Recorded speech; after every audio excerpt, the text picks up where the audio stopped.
Hello, good morning. Nandito ako ngayon para papalitan ang lumang rim ng bagong rim sa likod ng tricycle ko.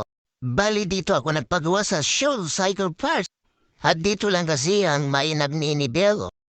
Ganito kasi ang paggawa, ang mga eksperto lang kasi ang hahawag dito. Mayroon silang tool handling para sa pagtanggal ng gulong.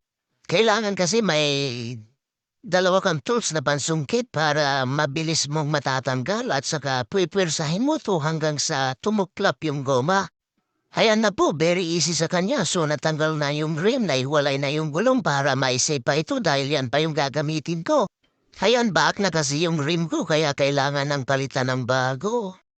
Hello, Friendster. Hello, Kakaharo. Bali, ito na yung pag ninibel na pinapagawa ko. So, yung rayos kasi yan, 36 pieces. At isa-isa ni papasok yan sa butas ng hub. Yung hub kasi yun yung wala sa gitna, yung may bearing.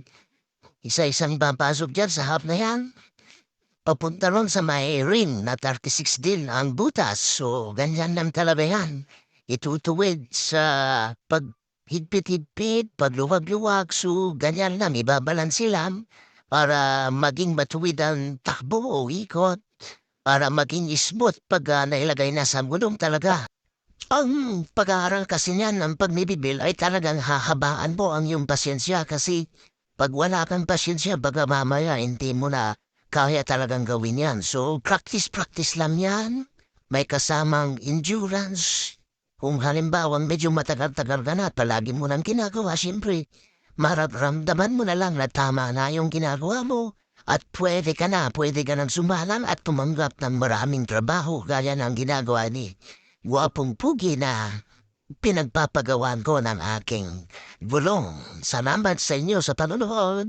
Ayan, sumaster, si katuyan ng mga yaman ni Bel, si Sir Rick.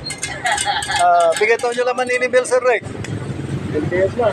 40 years? 50. Okay.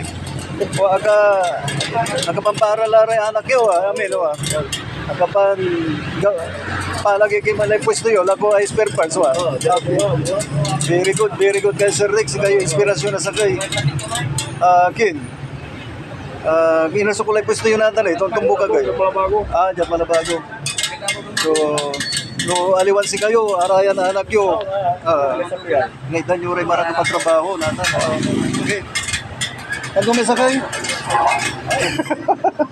Sa parteng ito ngayon, ito'y malapit ng matapos. Ito na yung pinaka-finish touch niya. So, inigpitan niya na ng maigi para ito'y talagang tuwid na tuwid at matibay-tibay at malayo sa pagkaalog-alog. Hello kakaro mga Friendster, mga kabayan, kung sino man yung gustong matuto, pwede kayong mag-apprentice dito at para magkaroon din kayo ng panibagong hanap buhay. So naihatid ko na naman sa inyo ang magandang pangkabuhayan na pwedeng inspirasyon sa lahat at maraming salamat po sa inyong panonood. Please. Kamuta. Hello, shout out. Kaw. Nangyo sa panaggawa ko. Video pa nagawa ni Jasper. Araratan.